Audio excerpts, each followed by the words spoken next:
CHGO White Sox Podcast, coming to you live from Studio A of our CHGO offices here in the West Loop of Chicago. I'm your host, Sean Anderson. Alongside me, the full CHGO White Sox crew. That's Vinnie Duber, our CHGO White Sox beat writer. You could read his work at allchgo.com. The man in the middle is Herb Lawrence. Hello. He's our CHGO White Sox community leader. You can follow us on X at CHGO_White Sox. We're being produced today by Sarah. History! Hello.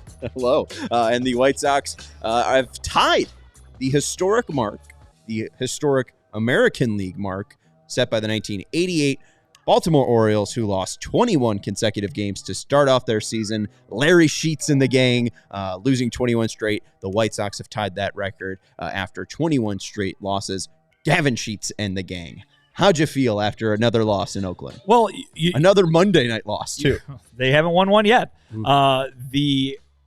Sean, I've mentioned on this podcast before, and there are folks actually who now are tweeting this at me on Twitter. You know how I feel about the H word when it comes to baseball, and I am 100% convinced that when you open a textbook or when you digitally open a textbook in 100 years from now, the year 2024 is not going to be mentioning the Chicago White Sox and their 20 whatever it ends up being game losing streak. However, no baseball team or no American League team has ever lost more games in a row than your 2024 Chicago White Sox. So why don't we throw the B word in front of the H word, baseball history, because that is absolutely what has occurred here. And for folks watching our program, it has not been good baseball history. Not at all. And somebody was asking me before the show, I think it was Emma. Hi, Emma. Wouldn't you want the White Sox to set the record? I'm like, yeah, I do want the White Sox to set the record, but I know the White Sox, they'll fall short. They'll just come in short of the major league record of 23 consecutive losses in a row, and also kind of ruin our takeover as far as the Cubs Sox, and then having one of those teams and their fan bases feeling extra great, and then the other one feeling as low as they can. This, of course, it's on August 9th, which is this Friday. You get fireworks. You can meet us out at the Turtles on pregame at 5:30. So get your tickets now, allchgo.com. Well, we haven't mentioned that part. Like, if it is 24 straight losses and it is a takeover and you lose to the other side of the town, Chicago Cubs, there's fireworks to celebrate. Oh. Like, I just love that. Take your mind off. No, of it, I know, Sean. but just such an not even. It's just, circumstances, right? It's just very. Can't make it up, is what you're You getting can't make it up, right? Thank you for taking the words out of my mouth. You can't make it up that the fact that, hey, we lost 24 games, we're going to celebrate post-game with fireworks. Like, do they cancel that? No. No, I know, but like that's just funny. So if you do want to join us for history, allchgo.com/events, diehards get 20% off to that event as well. I thought yesterday's game was, again, just more White Sox baseball. There's nothing really to take away massively. Kai Busch looked like a rookie. His stuff played well. Similar stuff plus to Hunter Brown of the Astros. So, hey, that works. We'll take that. He's big. He's got a weird-looking fastball. His fastball sits at like 95. Didn't throw his curveball at all, which I thought was weird. But, hey, we'll see more Kai Busch. Just hit the zone a little bit more. That'd be nice. But the eighth inning did sum this up, and we were talking about this on the balcony, Vinny, that the Athletics did lead 4-1 in the eighth inning, and a team that was 0-54 after trailing after 6, that's now 0-55. I believe it's one more in each of those numbers. Yeah. Oh, 0-56. Yeah. Now 0-56 after trailing. Like, you didn't need insurance run an insurance run for Oakland. But Jim Margulis wrote this in their recap on Sox Machine.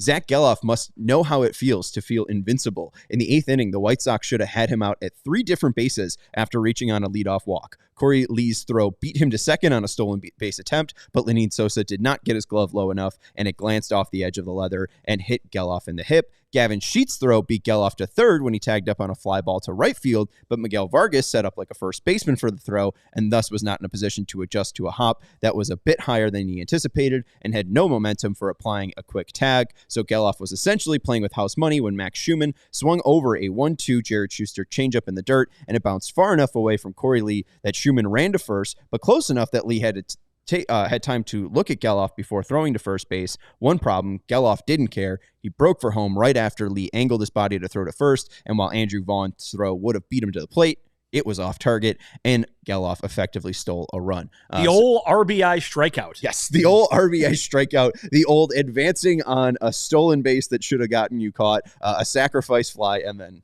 a strikeout. Just good old clean White Sox baseball. You have the Pedro Grifol bemoaning, or just kind of at a bad time going to the Pedro Grifol camera, stretching out right there. But can you go to Miguel Vargas after the game, the one I just sent you? Poor Miguel Vargas traded over to the Chicago White Sox off of the Los Angeles Dodgers, trying to chase their own type of history, and now you're on the team that just cannot seem to stop losing. I tweeted this out earlier. Miguel Vargas, like an open box PS5 at the Best Buy. I am somebody that's trying to buy a PS5 as cheaply as possible, and I've learned about open box PS5s, and it's basically, a top 100, but the box is open. It's a PS5, but the box is open. It's just $20 less, but the box is open. It could have no controller.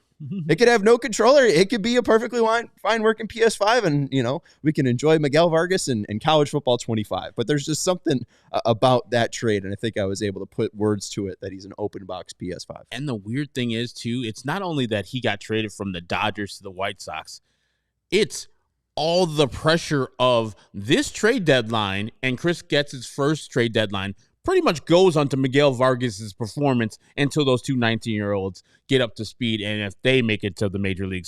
And that'll be a long time from now. Exactly. And so White Sox fans will be judging him and his performance on, Eric Fetty did, et cetera, et cetera, et cetera, and you, Miguel Vargas, are hitting under 200 type of thing. So there's not only him going from, I was going to go to the playoffs and have a good time and make a nice playoff share with the Dodgers, to I'm on the worst team in baseball, maybe the worst team in baseball history, and they're putting all this stuff on me too. Like, I created this sumbitch.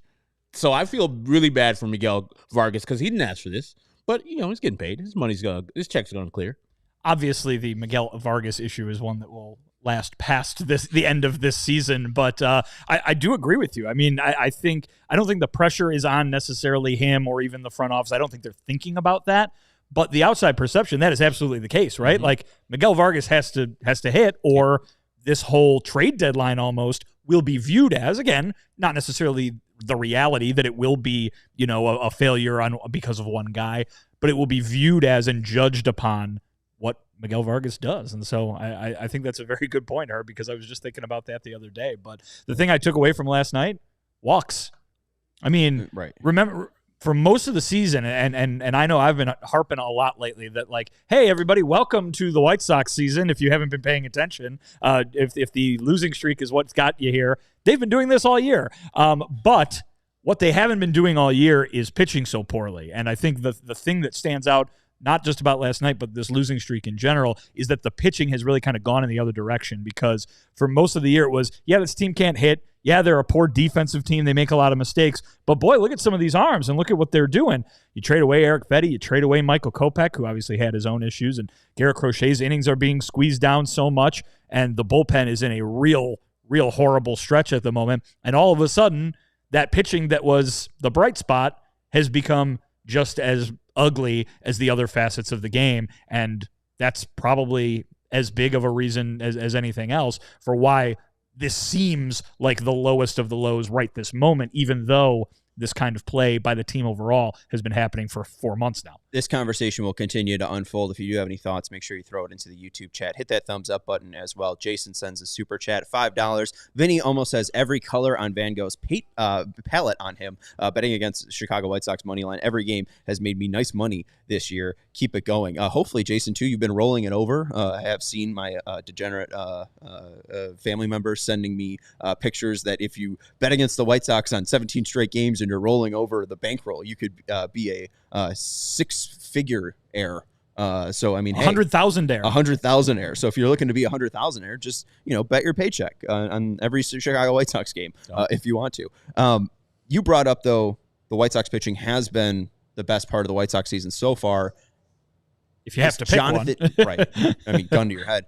Jonathan Cannon, is he the starter that you trust most right now? I don't know if I'd answer that question that way, but I get what you're saying. I think he's a guy who, because Garrett Crochet has that restriction on him every time he goes out now, Jonathan Cannon is the guy who you can best envision pitching into the seventh inning. I think that's definitely the answer to that question. That being said, he's still a rookie. He still has his rookie moments, and he has had games this year where he hasn't even made it out of the first inning. So the idea that, I would be so confident that he's going to turn in a good start, I'm not so sure if I'd go that far, but he has the consistency has been there for him more than it has been for a lot of other pitchers, that's for sure. And he's a guy who has shown an ability to go pretty deep in games. Same, yeah. I would think, if we're putting Garrett Crochet at his best versus Jonathan Cannon, there's no question I'm picking Garrett Crochet, but he's in a diminished role, and that's another thing I want to know. On Friday, if they do set the record or tie the record at 23 tomorrow, are they going to let Garrett Crochet just go his 3 innings versus the Cubs, or is Garrett going to talk them into, hey, let me get this 4th or 5th inning so I can make our team win a little bit more? But yeah, Jonathan Cannon's been as solid as they come for a rookie, and I would think out of the starting pitchers, yes, he's the one that I would trust now. If Drew Thorpe was healthy, even though he's had 3 blips on his radar, I think his total body of work gives me more confidence in him than I do of Jonathan Cannon, but he is currently on the IL. Yeah, I mean, just with Crochet's stuff, I understand it's only 2 fastballs, basically a fastball and then a cut fastball, but he's been so good, and I understand there is that innings limit, but he can give you probably the best 4 innings out of anybody. Sure, but there's 5 more. Late. Yeah, that's true, Vinny. You got to turn the ball over to Justin Anderson, unfortunately, who's actually not that bad. Well, and unfortunately, too, Garrett Crochet, I mean, he could strike out, 12 batters, and then, you could have a great bullpen appearance, but it's the White Sox defense behind him, too. I mean, again, Zach Geloff should have been out at second base, should have been out at third base, and I mean, they struck a guy out and then still couldn't get Zach. And they're only going to score 2 runs. And I was telling Courtney that the play before, I think it was Corey Lee who had thrown the ball down to Lenine for like the inning before that and got a runner out at second base trying to steal.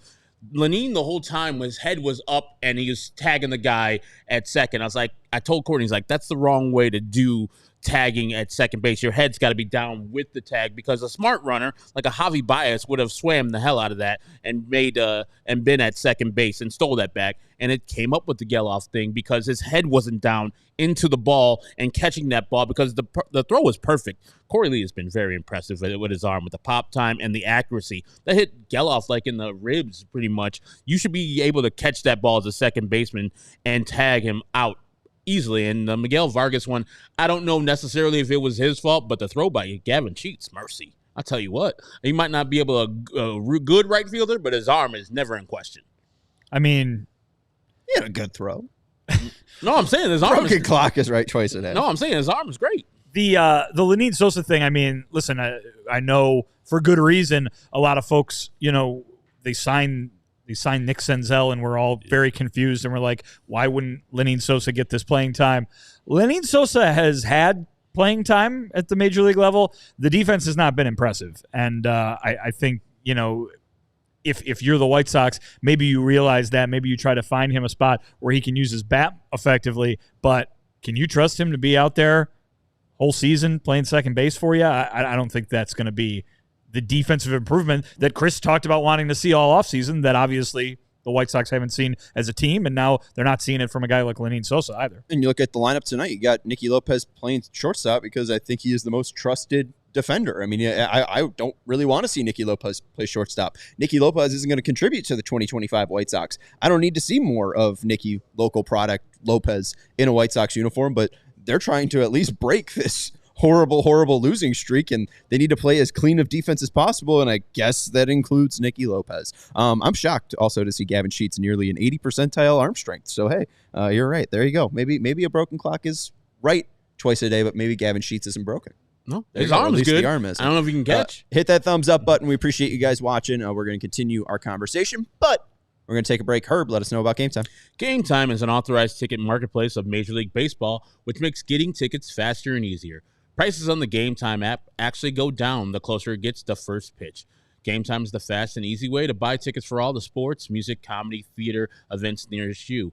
And with killer last-minute deals, all-in prices, views from your seat, and their best price guarantee, Game Time takes the guesswork out of buying. Tickets went earlier this year to a Padres-Cubs game at Wrigley Field. Bought my tickets on Game Time, searched all the rest of the secondary market sites, and then looked for if they had a cheaper ticket in the row and section I was sitting in.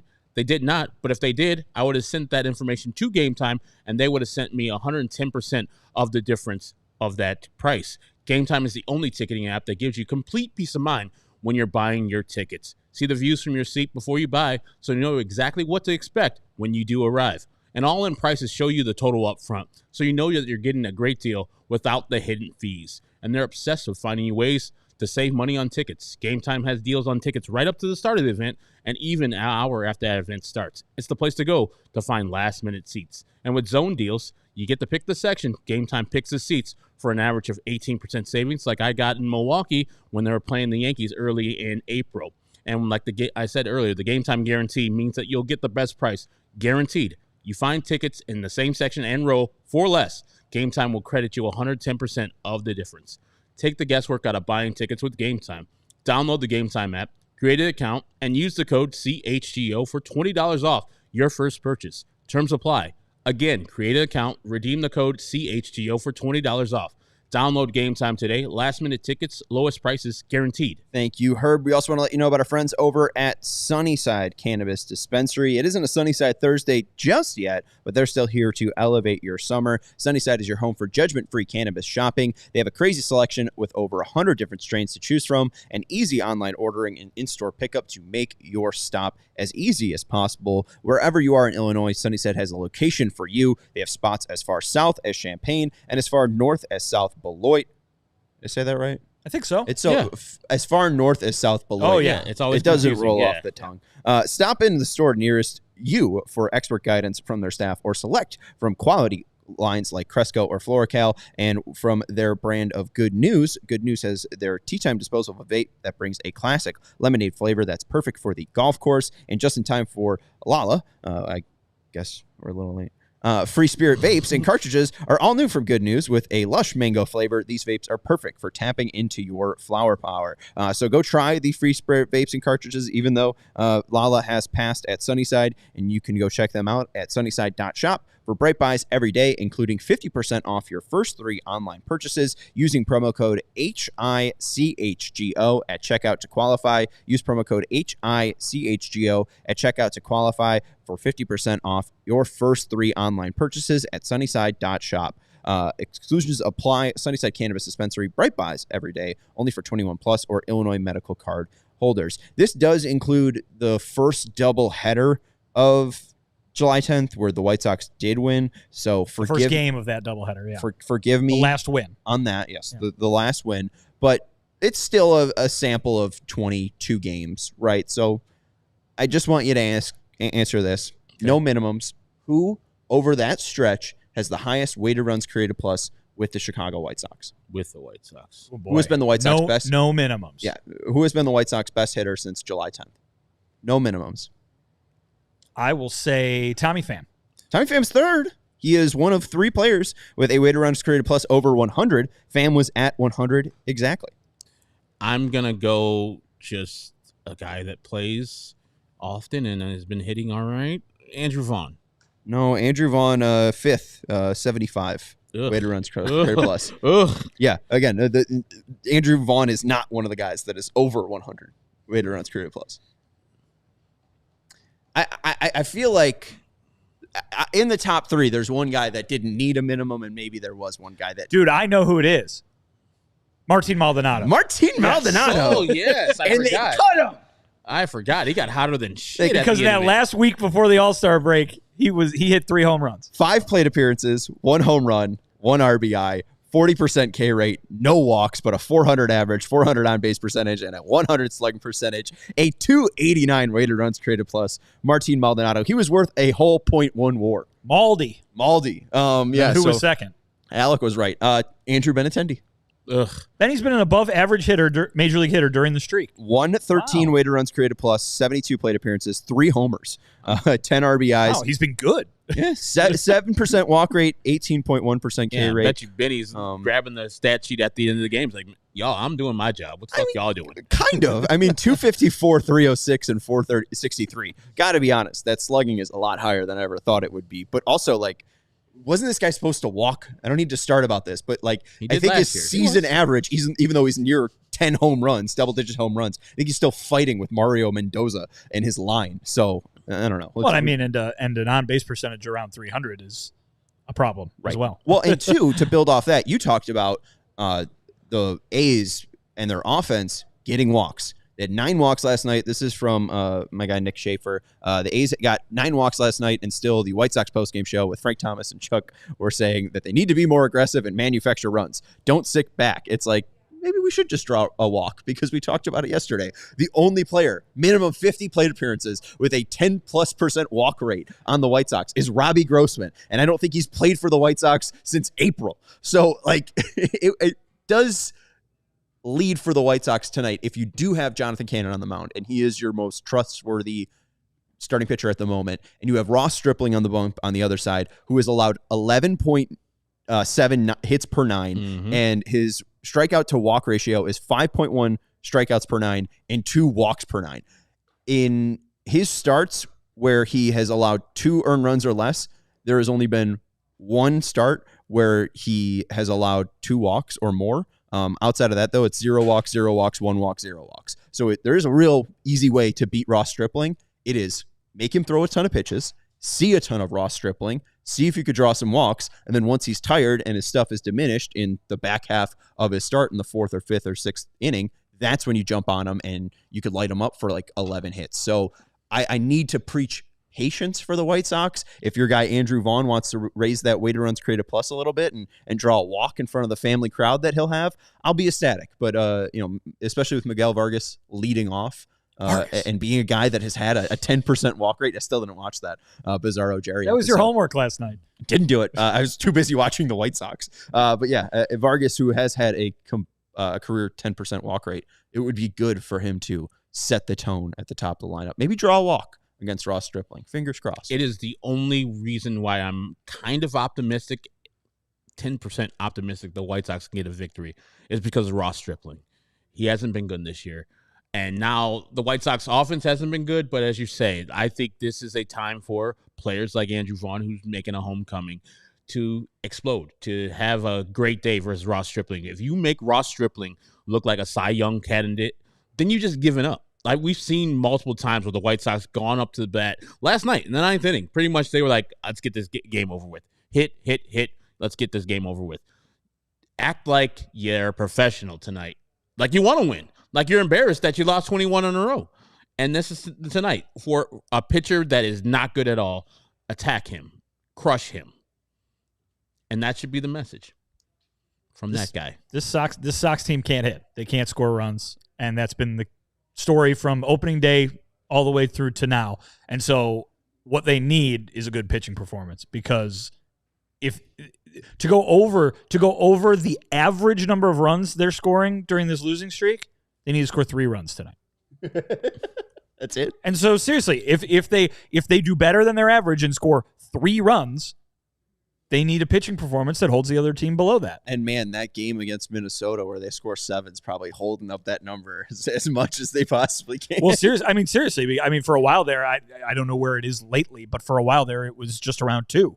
The average was just around 2, and now it's closer to 2.5, I think. But yeah, they need a good pitching performance. It goes back to what you said. Jonathan Cannon needs to be the good version of Jonathan Cannon tonight, which is tough because that A's team can hit, but more so than hoping that the offense turns it on against a pitcher that they should be able to exploit. You need to go with something that's a little bit more dependable than that for this White Sox team, which is hoping you get a good pitching performance. What does the White Sox bullpen look like? If they have a lead after 6, going into the bottom of the 7th, you're looking for 7, 8, 9. Who is coming out of that bullpen? Is it Leone, Anderson, and Bravia, and you go with the veterans? It's 100% Anderson. What do you mean he pitches in every game? Yeah, and Dominic Leone was that guy who took it over from Brian Shaw. So those two are good choices. And, yeah, I guess Bravia would be our closer now by default. He has been, yeah. Do you tell Garrett, stay loose, get ready? And we'll have Tukey Toussaint throw, for your start on. Tukey's the guy that goes in if Jonathan Cannon only lasts 4 innings. That's for sure. That's true. He's the what's it called? The Dane Dunning. He's the long man of the day to Garrett Crochet. Because they threw both Cool and Schuster yesterday, right? Yeah. So Tukey would be on call tonight. Let's go. It's a Tukey Tuesday, folks. And by the way, we've seen Steve Wilson since he angrily handed the ball off. He pitched on Sunday. Yeah. The next day. By the way, the White Sox have announced that Garrett Crochet is pitching Friday, and then I think they said that Flexen's pitching on Saturday versus the Cubs. I mean, it was that already would be the rotation. Yeah, right. They announced it. Cool. So the White Sox will lose on Saturday. Hey. I mean, they lose every Chris Flexen start. It's not Michael Soroka bad. They've won 3 Chris Flexen starts. Well, 2 Chris Flexen starts. Yeah. Both versus Tampa Bay. Out of 23, I think they are. We don't need to play that game. Yeah, it's a lot. Chris I think Flexen. it's 2 and 20 as it starts. We got 76 people watching. Make sure you hit that thumbs up button if you haven't just yet. But yeah, it's going to be a hope and a prayer like every single White Sox game that they can muster up something. Hopefully that starts with the top of the lineup in Miguel Vargas and Brooks Baldwin. But I think that's the thing that we were kind of getting to out there. We talked about what this team would look like post-trade deadline, and there isn't really anything super exciting in Charlotte. And it seems like the position players and the lineup especially that is struggling to score runs, 2.5 over this losing streak, doesn't feel like there's reinforcements coming. Because you look at Charlotte, and it's Oscar Colas, who's been on that Charlotte roster for a long time, Zach DeLoach, Braden Shoemake, who we've seen, Zach Remillard, Ramos, who got a little bit of cup of tea, but it seems like him and Colson will probably get kept down. We've seen the Danny Mendick experience. Like, it doesn't seem like there is anyone to really give a fresh breath of life to this lineup outside of a DFA ad. Right.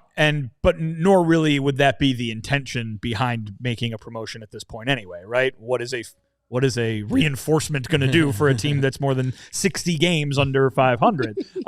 So I think the idea, they win one game. The idea is maybe a little bit more of a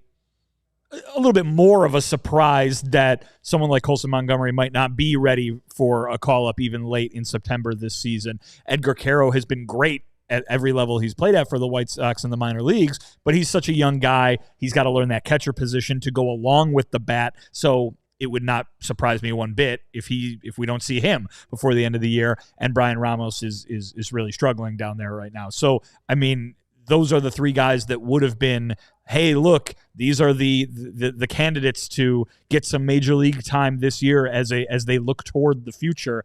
But that would be more for those players, not really for what this team is doing. I'm sure that clubhouse is dying to break this losing streak, but there's nothing that any sort of minor league call-up accomplishes in terms of team success at the end of this year. It would be what position can they get themselves into to best put them in position for success in 2025. And where things stand right this second, it's hard to see any of those 3 guys coming up before the end of the season. Not impossible, and certainly they could say, hey, the numbers don't tell the whole story with Colson Montgomery. We like what we see in the quality of his at bat, yada, yada, yada. He's on the team in September. But right now, it seems like the numbers would show that maybe that wouldn't be the case. Yeah, I would like to see maybe, I love my man Zach DeLoach, get a fair shot at the major leagues in right field. I know they haven't even get a fair shot to a guy who's currently on the major league roster, Dominic Fletcher. So there are a bunch of right fielders who haven't played at the major league level that they need to get playing time for to see if they're anything. But ultimately, they're not going to sign anybody in the offseason to play right field. So theoretically, it's going to be one of three guys: Oscar Colas, Fletcher, or DeLoach next year. Doesn't it was supposed to be Fletcher this year, remember? Yeah, it doesn't excite anybody. Colas last year. But that's what you're going to be left with next year. Those three guys. So play them all. Give them more playing time at the major league level, please. Or at least one of them, please. I think your Zach DeLoach hand was you sat down at the blackjack table, you got dealt a queen and a 2, you said hit me, and you got another queen. This man, 15 points higher, his slugging percentage over his on-base percentage. When your slugging percentage is 369 in a place like Charlotte, you say he's coming? He's coming. Let's take a break. Let's let you know about our friends over at Prize Picks and more. Herb, you going to be betting on Zach DeLoach tonight? I guess they don't have Charlotte numbers. I mean, if they did, I would be. Prize Picks is America's #1 fantasy sports app with more than 5 million members. This is the most fun and exciting way to get in on the action while you watch your favorite sports and players. You just pick more or less than on 2 or more player stats for a shot of winning up to 100 times your cash. And with Prize Picks, you can turn $10 into $1,000 in a single game for watching your favorite sports this summer. You can make a Prize Pick lineup in as little as 60 seconds. All you need to do is pick more or less than on 2 to 6 player stat projections, and you're locked in. The WNBA is on a break right now, so I'm going to turn my attention to Major League Baseball. Tonight, I'm looking for over or more than a half of a hit, run, or RBI for Pete Armstrong, half a run, hit, or RBI for Royce Lewis, half of hit, run, or RBI for Jarrett Kelenic tonight. Those 3 players. If I win that bet, $20, I'll win $100 on Prize Picks. So that'll be what I'll be looking for. What are you going to be doing tonight for Prize Picks? You got to pick different games too. So that's why I picked the Twins-Cubs game. And, of course, you're going to be watching Jarrett Kelenic do his Atlanta thing. The White Sox people are way too high. It's like 1.5 hits, runs, or RBIs. It's like, have you been watching the White Sox? I can't pick that. I can go under, though. I can go less than, Sean. But I'm a more than guy than a less than guy because I'm half full guy than a half empty guy. If you're looking for promotions, Prize Picks has got you covered. Download the app today and use the code CHGO for a first deposit match up to $100. That's code CHGO for a first deposit match up to $100. Prize Picks, pick more, pick less. It is that easy. The ever optimistic Herb Lawrence is what I say. I mumble it to myself, and that people look at me very strangely on the blue line. Herbie Sunshine. Herbie Sunshine. We also want to let you know about our friends over at Fubo TV. I'm so sorry. Fubo TV. 140 live channels of sports, shows, movies, and news. You can stream live TV from any device. I guess I just stream so much Shark Tank that I'm thinking of Fubu, not Fubo. So I was going to say that's a different company. Yeah, it's a different company. My bad, Fubo. But Fubo TV has made it very easy to watch the most Chicago sports for the lowest price. You could start watching immediately with a free trial. There's no contract, no cable, and no hassle. Just sign up and start watching. Maybe you've been avoiding the exorbitant cable prices because the White Sox haven't been that good. You got a free trial waiting right here. You can watch history, Sarah. I don't know if you got you got a 7-week trial to watch history. You also got 1,000 hours of cloud DVR included at no extra charge. And you can watch local teams while traveling. So if you are away from your house, you can watch the White Sox set history. You got White Sox coming up. You got Hard Knocks coming up. I don't think HBO is included. We probably need to boost up the package just a little bit. But you still got Bears preseason coming up. You got Bears regular season coming up. You also have the Ryder Cup coming up. So watch all your favorite college football and NFL with Fubo. Go to www.fubo.tv/CHGO. That's FuboTV.com/CHGO to sign up for 15% off your first month of Fubo Pro. Thank you very much for your support. And we also did just post a poll in the chat. Appreciate Sarah for doing that. Do you want the White Sox to break the record? Yes or no? Hit that thumbs up button. Share your thoughts too if you have a much longer thing in the chat there. So far with 9 votes, 56% yes, 44% no, one more no vote, and we're 50-50. It's a barn burner. It's a barn burner, folks. Every vote matters, just like they say. Yes, and every run counts. I don't know. You talked about this earlier, Vinny. The White Sox being bad isn't anything new to us. If the White Sox win 2 games today, a third game on Saturday, and then lose on Saturday, right? If the White Sox win tonight, tomorrow, and Friday against the Cubs, and then lose to the Cubs on Saturday, that will be a 3-22 stretch in 25 games, which is exactly the same record they had in the first 25 games of the season. So if they go 3-1 over the next 4 games, they will be 3-22. Correct. And that's my favorite stat too, is if you take out the 21-game losing streak, the 14-game losing streak, the 3-22 start, they're 24-31. They're 7 games under 500. It has just been incredibly miserable. I'm surprised that they've had a 4-game winning streak this year. I didn't even realize They swept the Rays. Surprisingly. Yes. Totally forgot about that. I'm surprised that They they've swept the Rockies too, I believe. Didn't they? At home? Weekend series? Oh, no, they lost the Sunday game in that one. Yeah, because that was the Panther growl weekend. Yes, that was Luis Robert going 470 feet. Britton Doyle doing everything. Yes. What's that? Britton Doyle doing everything Yes. That weekend. guy Terrorizing plays a hell of an outfield, man. I think Mercy. that Sunday game was actually pretty horrendous, if I recall. I think that was a Britton Doyle nightmare. Oh yeah, that was the 14-inning game between the Royals or the White Sox and Rockies, where neither of those teams wanted to win that baseball game. Neither of them could score a given runner from second that entire game. But I did bring up Luis Robert Jr. I brought up the people that have been doing well, like Martin Maldonado and Andrew Benintendi, over this 21-game losing streak. But Luis Robert Jr. has been worse than Brooks Baldwin, Nicky Lopez, and the aforementioned or the previously traded Paul DeJong and Eloy Jimenez, with a weighted runs created plus of 50, a walk rate under 6%, and a strikeout rate of 42%. Jesus. I would love to see Luis Robert Jr. step it up. I also think this includes his home run from July 10th, that first doubleheader game where the White Sox win 2-1 and Kopech shuts it out with the immaculate inning. So I think his numbers are actually worse than 50 weighted runs created plus, because it's including the game he hit a homer in. I would love if you get Vargas to draw a walk today, you get Brooks Baldwin on, and Luis Robert hits one where he hit one against Mike Fiers in the 2020 Wild Card Series.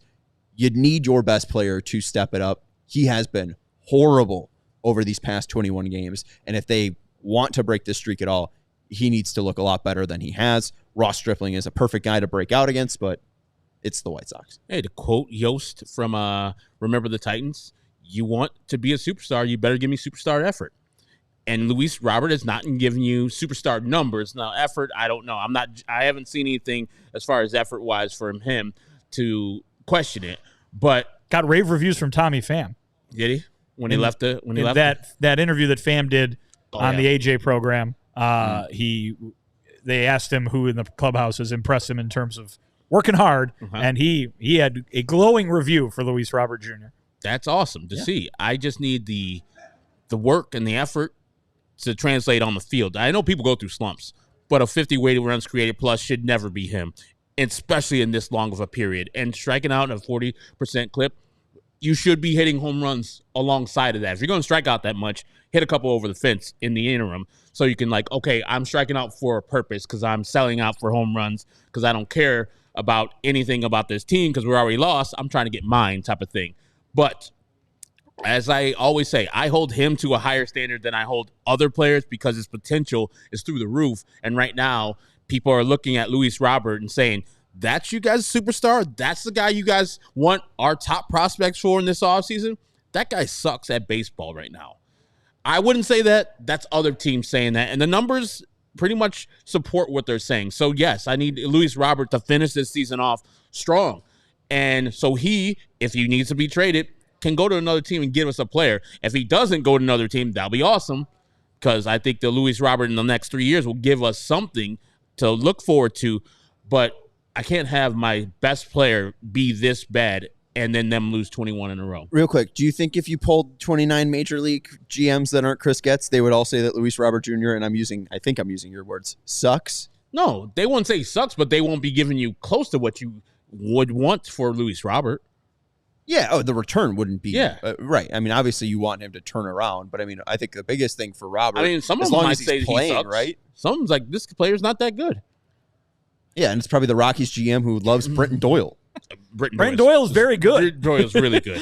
But really Britton good. Doyle. No, Sean, defensively, he's awesome, and he's hit 20 home runs this year. I totally agree with Sean's assessment there. I don't think anybody in baseball has forgotten what Luis Robert Jr. is capable of. The thing is, just like the questions that existed over the last however many months about Garrett Crochet and what a team would be getting in that, there are sure to be questions about what a team would be getting in Luis Robert Jr. because we are now at a spot where the amount of injured seasons and underperformance seasons, and maybe not seasons, but time is dwarfing, or at least, outpacing the amount of seasons and playing time in which he has looked like that elite player. I don't think that there's any question about what Luis Robert Jr. is capable of, but there's probably plenty of question about what he's going to do and what he is going to be physically able to do, right? And so maybe a scuffling finish to this year. Remember, we still got 2 months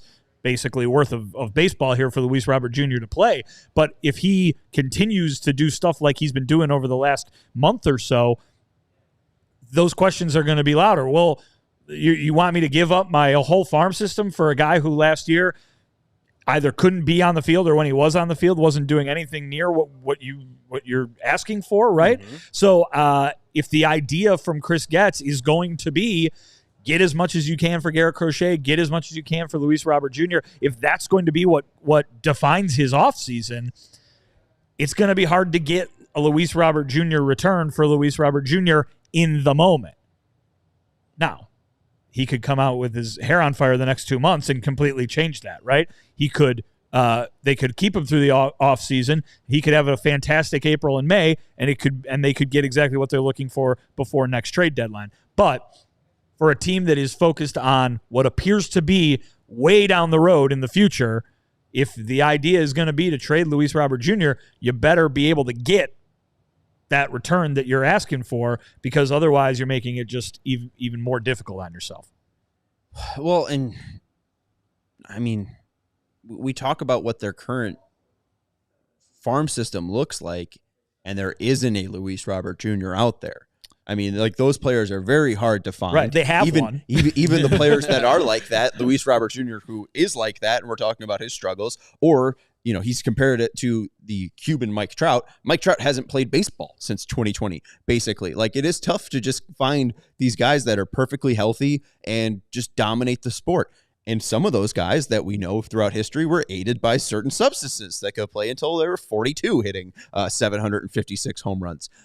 So, like, it is very difficult for it to all line up correctly. I think the only guy that it ever all lined up correctly for was Henry Aaron, who had 20 seasons of 40 home runs in every single year. Like, that's the type of baseball player that you want. Is Hank Aaron? Yeah, Henry that's true. Aaron. Give me one of those. No, I know, but how many Henry Aarons are there? I'll take a Frank Thomas. Just give me a Frank Thomas. But even then, Frank wasn't the perfect player. I mean, I was reading about I was trying to go back and find all this Jerry dirt that I could find, and I was reading about the contract that he signed, and basically after the 98 season, there was de-escalators in Frank's contract that was like, well, if you're not hitting a certain amount, we could pay you less. And it's like, oh, okay, well, it's Frank Thomas. Contracts used to be different, huh? He's probably going to be, right. I mean, he's probably just going to hit the hell out of the ball and be Frank Thomas, but glad you can get your way out of a Frank Thomas deal, Jerry. But yeah, contracts used to be different. I don't think anyone's agreeing to that anymore. No. Could you imagine if Andrew Benintendi agreed to that? Like, yeah, I will either make $4 million or $20 million if I hit 10 home runs. And that was the only stat that he had to play for.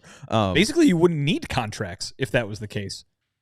You just have a dollar value assigned to your stats, and that would be it, right? Might be easier. Would be easier, certainly. I'm guessing the teams wouldn't go for that. No, Ozzie Albies would be thrilled, though. But yeah, let's take a break, and then we will get into our final stuff here. I should say the players wouldn't go for that. Yeah. Teams probably would love it. I would love that. Jerry would love it as we approach the 8:40 start time of tonight's game. Vinny, yes, when you're watching tonight's game, you want to drink the craft brew of the Chicago White Sox. Well, yeah. I mean, whenever I'm doing anything summery, I want a summer shandy in my hand. And what's more summery than baseball, folks? Here in this great city, we've got so much wonderful summertime activities. Obviously, today is cloudy and windy, so don't judge the summer based on that. But when it's nice tomorrow, you're going to want to go down to the lake and have a picnic. When the White Sox come back to town this weekend, you're going to want to go down to the ballpark and have a tailgate. What do you need to have with you when you're doing that? Nothing less than a case of summer shandy. The fine folks at Line & Kugels, they make a great tasting beer, combining the flavors of lemonade and beer, and it's just so tasty and so perfect for summertime weather. But maybe you're saying, I want a little bit more variety. I want to sample everything the world of Leinenkugels has to offer, they got you there. They've got the honey vice, the berry vice, the juicy peach. Herb right here is having a grapefruit shandy. How's that taste? Oh, so delicious. So grapefruity? Yeah, white grapefruit and beer. Delicious. Oh, I love the Leine's Original also that you can get up in Wisconsin. It's all fantastic, folks. Go ahead and flavor life's simple moments with Leinenkugels, the official craft beer of the Chicago White Sox. Go to Leinie.com/CHGO to find delivery options near you. That's LEINIE.com/CHGO, or pick up Leinenkugels pretty much anywhere they sell beer. Leinenkugels, flavor the moment, celebrate responsibly. The Jacob Leinenkugel Brewing Company, Chippewa Falls. Yes. And we also want to let you know about our friends over at Mint Mobile. When you discover a new binge-worthy show or a song that you just bump on repeat, you have to share it with your friends so they can experience how awesome it is. Well, that's how it feels with Mint Mobile. We love our premium wireless for $15 a month when you purchase a 3-month plan from our friends over at Mint Mobile. It's such an awesome deal. There's no way that we can just keep it to ourselves. Friends don't let friends overpay for wireless. Say bye-bye to your overpriced wireless plans and switch to Mint Mobile. Mint Mobile is here to rescue you and your squad with premium wireless plans starting at $15 a month. All plans come with high-speed data and unlimited talk and text delivered on the nation's largest 5G network. Use your phone with any Mint Mobile plan and bring your phone number along with your existing contacts. Ditch the overpriced wireless with Mint Mobile's deal and get 3 months of premium wireless service for $15 a month. To get this new customer offer and your new 3-month premium wireless plan for just $15 a month, go to mintmobile.com/White Sox. That's mintmobile.com/White Sox. Cut your wireless bill to $15 a month at mintmobile.com/White Sox. $45 upfront payment required, equivalent to $15 a month. New customers on first 3-month plan only. Speed slower to above 40 gigabytes on unlimited plan. Additional taxes and fees and restrictions apply. See Mint Mobile for details. And we appreciate everyone hanging out for us. If you are a diehard White Sox fan and don't know about our diehard program, check out allchgo.com. You can get 20% off events. You can get 20% off merch. You can join our diehard Discord. We're always chatting about White Sox and all Chicago sports stuff. So if you're watching Hard Knocks and you want to, oh, that was a funny Caleb moment, but then you're also, oh, that was a horrible at bat from Miguel Vargas, you could do that in our diehard Discord. And you can also check out the great events like our upcoming golf event that we have coming up on August 22nd.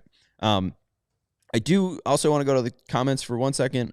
Riffic says, Caro just hit a sack fly. Could you imagine if we get a sack fly once in a while? We'd love it. But we also had somebody reach out to me on Twitter, and they wanted me to show you Brian Ramos's stats over the past 9 games. Is he killing it? Yeah. Or my guy Smitty saying, at Sean Anderson, show at Vinny. Over his past 9 games, he's hitting 290, folks. That's better. That's better. 290, 421, 483 in 31 at-bats, 7 walks, 1 homer, 6 RBIs. In the first 3 months, he slashed, what? In the first 3 games in the month of August, he slashed 364, 500, and 818. Gotta love those rate stats for 3 games. For 3 games. But I'll say this about minor league guys and guys when it comes to promoting players, right? Sometimes it can be a pretty quick flip of the switch because they want to see that you've mastered a certain element, right? They don't necessarily, they're not there like, all right, until he gets his batting average up to 333, he's not coming up. If he has a hot streak in which all of a sudden he figured out how to do something, that crosses an item off the to-do list for a player down in the minor leagues, and the player development staff might be like, all right, he's ready for the next challenge because he's finally done that one thing that we've been waiting to see from him for the last several months, right? So that's why I'm saying it doesn't look right today like either any of those 3 guys might come up, but there's enough of a season left and there's enough stuff that can happen where they say, all right, we got our eyeballs on these guys and we think they're ready for another challenge, even if what we see from afar, which is the stat line, doesn't look like that. Oh, okay. No, I just didn't know if you want to build off of that. Yeah, I mean, even with Ramos, too, specifically, like, if Colson continues to struggle, and even if he picks it up a little at the end, I don't know if there's going to be a rush to get him out there, but with Ramos specifically, like, Caro, I think, has proven himself, and they'll want him to continue to play baseball, so I think you'll see, like, Caro for 15 games. But Ramos has had such an up and down and back and forth season, it's kind of like if he shows enough life, why not just let him play 15 games? I mean, you don't have a lot on this roster. I would hope that would maybe be the thought process. It's just, if Ramos runs out of road at a minor league level, even if he hasn't hit the marks that we wanted to, they called him up in April, and I don't think he hit those marks. So I'd be fine with it. He was struggling at AA. Yeah, he was when they struggling. called him up in April. Yeah. Right. He looked better in a major league uniform than he did in a Birmingham uniform. But I do wonder too, with Caro and Ramos, it seems like they'll likely make it to the major leagues. But with Colson, I think even though he was at the fall league last year, they could probably send him back to the fall league. I read up something on MILB.com. This is from 2019, but beginning in the 2019 season, any player under contract with a major league organization will be eligible for nomination for the Fall League. Previous all AAA and AA players were eligible as long as they were in AA by August 1st. So I think Colson would be eligible again. I don't know if there are any rules about doubling up for the AFL, but I think that might be more of an option for Colson rather than let's rush him to Major League Baseball. I could see it with Ramos. I think when it comes to Colson, dude finally had a full season. And maybe the idea is that's the benchmark. Congratulations, you did it. You made it through a full season. There weren't the health issues that you experienced in the last couple of years.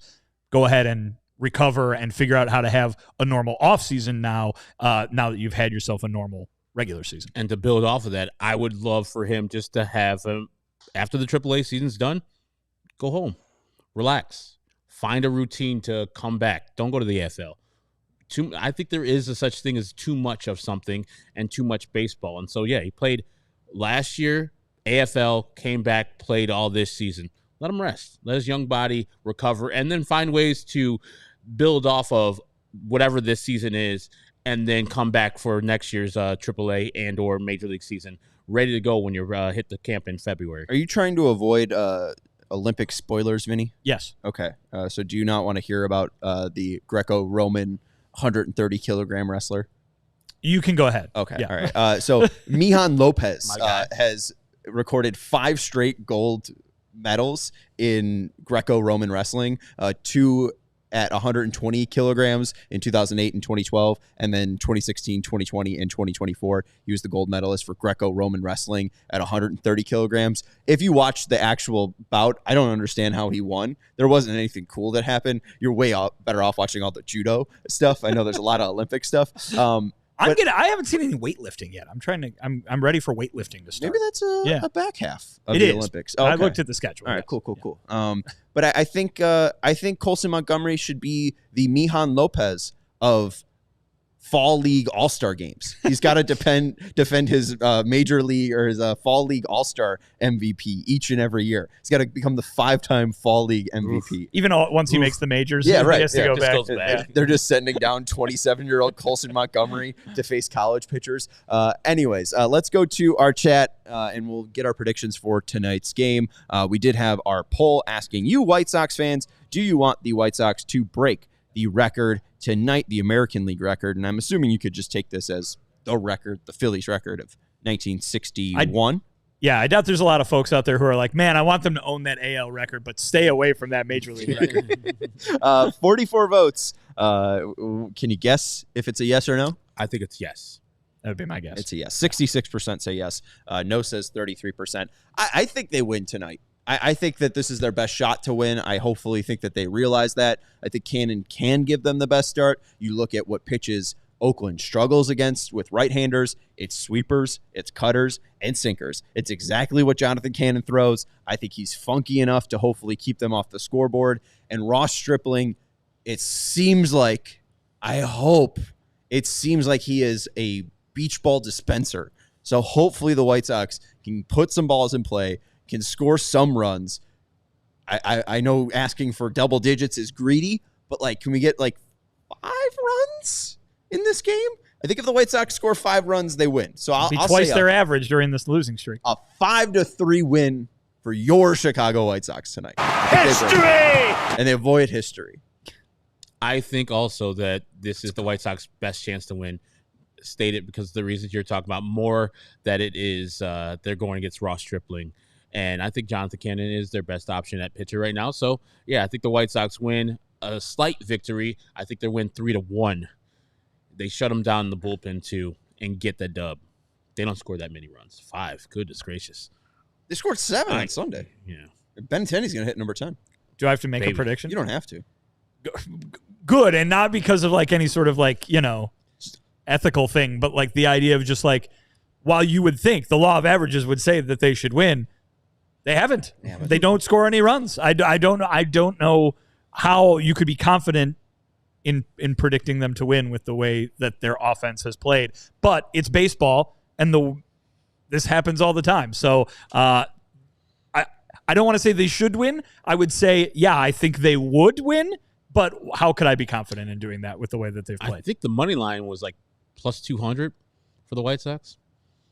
I ain't taking that. Sarah, did you want to? 3-2, White Sox loss. Oh, negative Sarah. Finally. I am all out about of all the games. All the 16 games. I am all about the White Sox positivity in hitting this history mark because, again, that's the opposite of positivity. It is good journalism, and it is a good story, and it brings people in.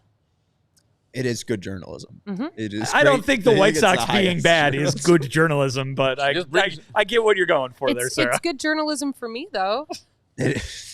This is where it's the higher echelon of journalism is displayed during the White Sox 2022 game losing streak. I had hope. I appreciate the answer. I had hope almost every single game we've had so far this year, and now I have switched just because I'm enjoying this kind of historical end of the season we are having. And you're enjoying the history. Yeah, and because Sarah has been broken, the streak will be broken too. We brought you to the dark side, and now White Sox will break through. We'll see. Hit that thumbs up button and make sure you're subscribing to the CHGO Sports YouTube channel. I know tonight we do have Hard Knocks reaction from the Bears crew. So if you do want to look for some Hard Knocks reaction, make sure you're subscribing to the CHGO Sports YouTube channel. We will be here tomorrow after tomorrow's game to update you on tonight and tomorrow's game. So we'll have a post-game show to wrap up the Oakland series. Hit that thumbs up button on your way out. For Sarah, our producer, for Vinnie Duber, our CHGO White Sox beat writer, that's Herb Lawrence, our CHGO White Sox community leader. I'm Sean Anderson. We will talk to you tomorrow. Goodbye. We all silly like the mayor.